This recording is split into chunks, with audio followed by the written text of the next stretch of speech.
Hi friends, तो आज हमें पढ़ना है वर्ण के बारे में, वर्ण एवं उसके ध्वनियों के बारे में। तो सबसे पहले देख लेते हैं कि वर्ण किसे कहते हैं। तो वर्ण उस मूल ध्वनि को कहते हैं जिसके खंड या टुकड़े नहीं किए जा सकते हैं। जैसे ओ, ई, खो, रो इत्यादि, ये सब का खंड या टुकड़ा नहीं हो सकता है, तो इसलिए इसे क्या कहते हैं? वर्ण। अब देख लेते हैं वर्ण संकेत किसे कहते हैं। तो हर वर्ण की अपनी लिपि होती है जिसे वर्ण संकेत कहते हैं। वर्णमाला किसे कहते हैं? तो वर्णों के समूह को वर्णमाला कहते हैं। हिंदी में कुल कितने वर्ण होते हैं? 48 वर्ण होते हैं। और स्वर वर्णों की संख्या कितनी होती है? 11। और व्यंजन वर्णों की संख्या कितनी होती है? 25।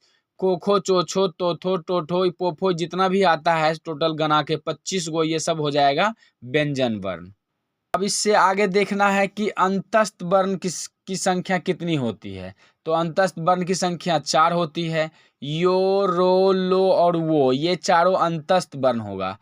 उष्ण वर्णों की संख्या कितनी होती है? इसकी संख्या भी 4 होती है। तालब, सो, मूर्धन, सो, धन, सो और हो, ये जितना चारों है ये उष्ण वर्ण होंगे। अब वर्ण के कितने भेद होते हैं? तो वर्ण के 2 भेद होते हैं। पहला स्वर वर्ण और दूसरा व्यंजन वर्ण।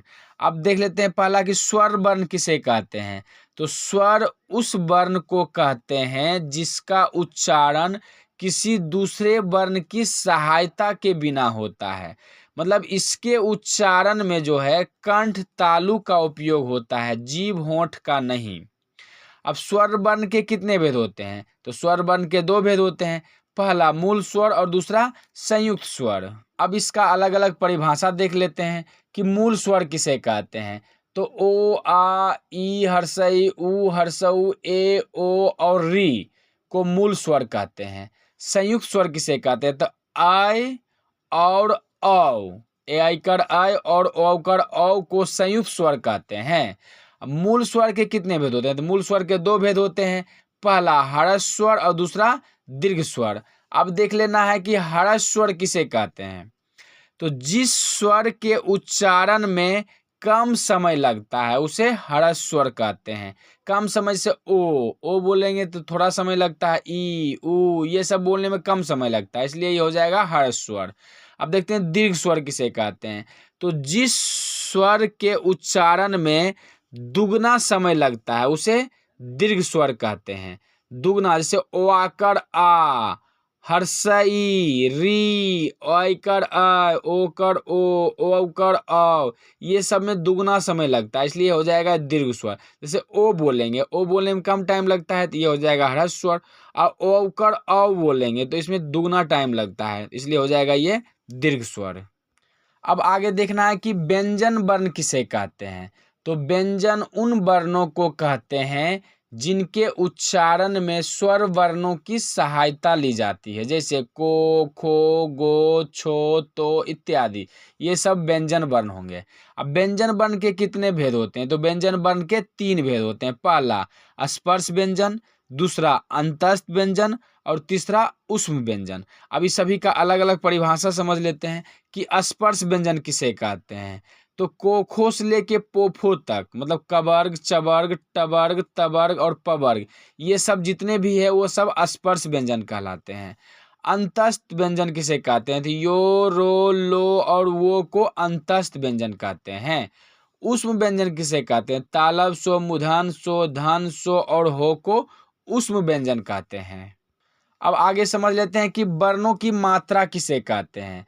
तो व्यंजन वर्णों के उच्चारण में जिन स्वर मूलक चिन्हों का व्यवहार होता है उसे मात्रा कहते हैं। जैसे आकर, हर्षीकर, दीर्घीकर, हर्षुकर, दुर्घुकर, एकर, ऐकर, रीकर इत्यादि, इसकी संख्या 10 होती है। अब अगला देख लेते हैं कि हिंदी ध्वनियों के उच्चारण स्थान। ये बहुत इंपॉर्टेंट है, हिंदी ध्वनियों का उच्चारण स्थान, इसको समझना बहुत जरूरी है। इसको समझ लेते हैं। सबसे पहले कंठ। कंठ से बोले वाला क्या होगा? ओ, आ, को, खो, गो, घोरो, ये सब कंठ वर्ण होंगे। तालु, तालु मतलब जिसे हर्षई, चो, छो, जो, झो, ये सब बोलेंगे न तो तालु से इसका उच्चारण किया जाता है, इसलिए हो जाएगा तालु वर्ण। जो मुंह से बोला जाता है, मुद्रा, मुद्रा में ठोर पे ठोर सटने लगता है, समझ गया, टो ठो डो ढो, ये सब हो जाएगा मुद्रा वर्ण। दंत वर्ण, जिसको बोलने में दांत में जी सटता है उसे दंत वर्ण कहते हैं, जैसे तो, थो, दो, तो थो दो धो नो, ये सब बोलने में दांत, जीभ जो है वो दांत में आके सटता है, इसलिए इसे दंत वर्ण कहते हैं। ओष्ठ वर्ण, मतलब जिसको बोलने में होठ सटता है, जैसे पो, फो, बो, भो, मो, ये सब बोलेंगे तो ठोर में ठोर सटता है दोनों, इसलिए इसको कहते हैं ओष्ठ वर्ण। कंठ तालु, मतलब कंठ से भी उपयोग होता है और तालु का भी जिसमें उपयोग होता है उसे कंठ तालु कहते हैं, जैसे ऐकर आय, ए। कंठोष्ठ, ओ और औ को कंठोष्ठ बोलता है। नासिका, मतलब को खो वो चो छो जो झो टो ठो तो थो, इस सब का लास्ट वाला जितना भी सब होता है, रो नो नो नो मो, ये सब नासिका होते हैं। दंत, वो जो होगा वो दंत हो जाएगा, इसको दंतोष्ठ वर्ण कहते हैं।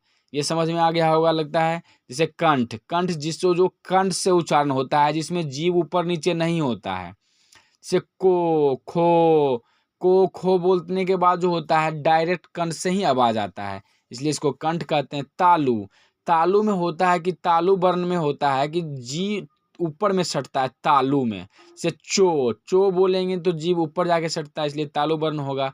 आशा करते हैं कि समझ में आ गया होगा ये हिंदी ध्वनियों के उच्चारण स्थान। Thank you.